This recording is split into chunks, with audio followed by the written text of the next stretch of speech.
Noong unang panahon, may isang kaharian na tinatawag ng Berbanya. Ito ay puno ng kalagayahan. Ang pinuno ng kaharian ay si Haring Fernando at sa kanyang tabi ay si Reyna Valeriana. Nagkaroon sila ng 3 anak. Ang panganay si Don Pedro, ang pangalawa si Don Diego at ang bunso si Don Juan.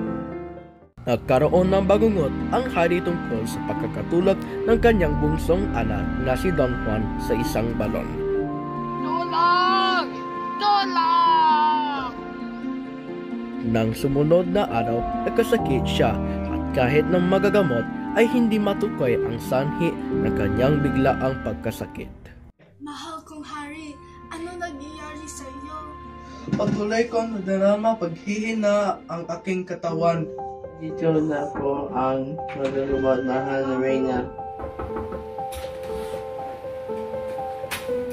Upang gumaling ang hari, kailangan niyong hanapin at dalhin ito ang ibong Adarna na nasa bundok Tabor. Ang awit, ang ibong ito ang makapagpagaling sa hari. Don Pedro, puna ka sa bundok Tabor at hanapin ang ibong Adarna. Kapag inyo nakita, ito ay inyong hulihin Adarna dito. Makakasainang.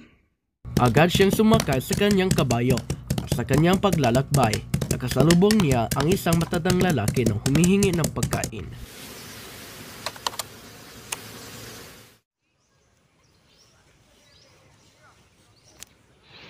Kanina po aking makakain, nagugutom na. Humihingi ng paumanhin. Wala ako masyadong natitira. Ayos lang. Pagkatapos kumain, pumunta sa Don Pedro para hanapin ang ibong Adarna. Makalipas ilang oras, nakita niya ang ibong Adarna na dumapo sa puno. Ang ibong Adarna! Sinubukan niyang hulihin ito, ngunit narinig niya ang bagadang boses nito habang ito umaawit. At nakatulog si Don Pedro, tumai ito sa kanya at si Don Pedro ay naging isang bato. Lumipas ng 2 taon, isang araw ipinatawag ng reyna si Don Diego sa kanilang silid. Don Diego, hindi pa bumabalik si Don Pedro. Ako ay nag-alala sa kalusugan ng inyong ama. Gusto kong pumunta ka sa bundok Tabor at hanapin ang ibong Adarna at si Don Pedro. Reyna, hanapin ko ang ibong Adarna at si Don Pedro. Agad siyang sumakay sa kanyang kabayo at sa kanyang paglalakbay, nakasalubong niya ang parehong matandang lalaki na humihingi ng pagkain kay Don Pedro. Kanina po ako nagugutom. Wala na akong pagkain. Hanapin sa ibong Adarna. Pagkatapos kumain, pumunta si Don Pedro para hanapin ang ibong Adarna.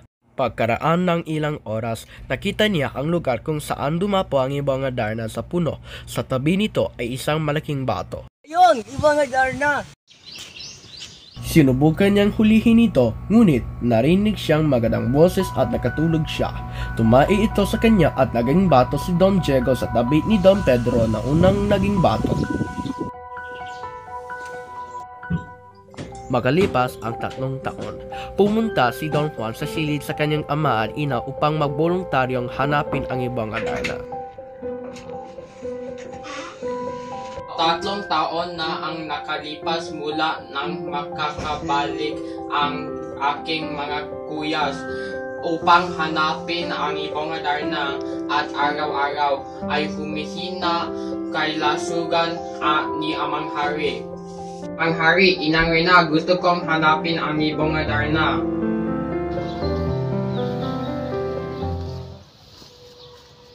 Bigyan mo makakain, nagugutom. Opo, may slice ako ng tinapay. Nako sa mga bata hindi, 2 prinsipe na pumunta dito. Ibang prinsipe? Hindi kaya si Don Pedro at Don Diego? Pakisamaga sa ibong Adarna. Maraming salamat po. Pagkatapos kumain ay sinunod ni Don Juan ang utos ng matanda. Pumunta siya sa kuwebang kinaroroonan ng ermitanyo. Sa wakas, kanina pa ako naghintay sa'yo. Pumasok si Don Juan sa kuweba at umupo sa upuan. Para mahuli ang ibong Darna, kailangan mo ng punyal, kalamansi, at taling ginto.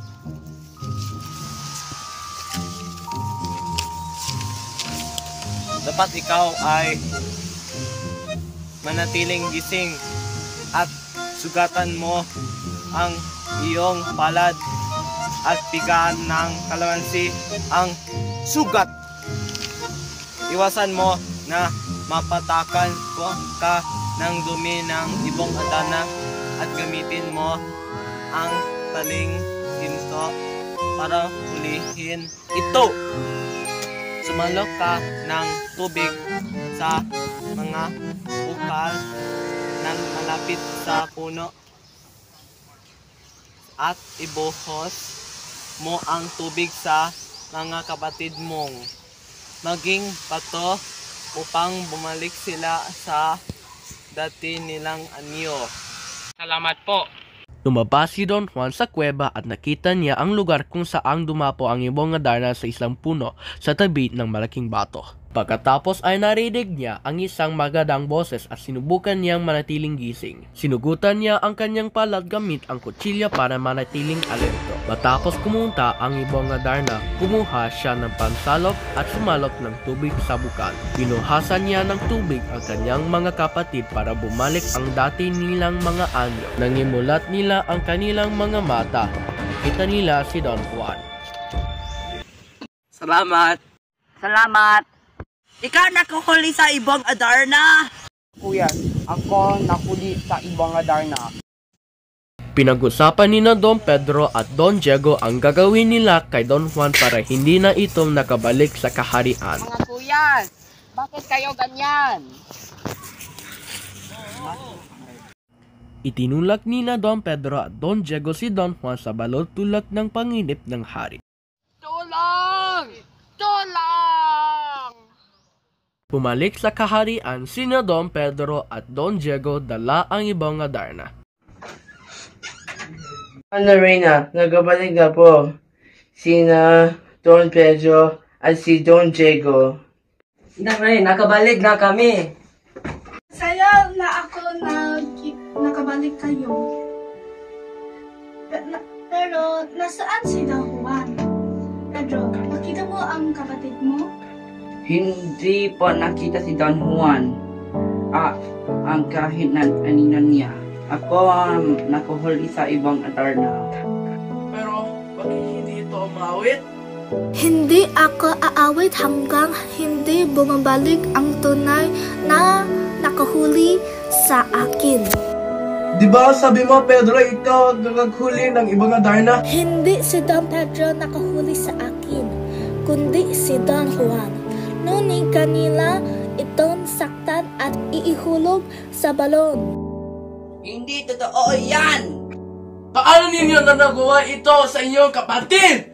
Dahil dyan, kay Juan ko ipapamana ang buong kaharian. Kayong dalawa ay ipapatapal ko sa malayong lugar bilang kaparusahan sa inyong ginawa! Patawarin ninyo po kami, Amang Hari. Patawarin ninyo, Don Juan. Arawin na po na sila, Amang Hari, ay mahalaga po. Ako po ay makabalik dito. At ang ibang Darna ay nagsimulang umawit ang gumaling si Haring Fernando.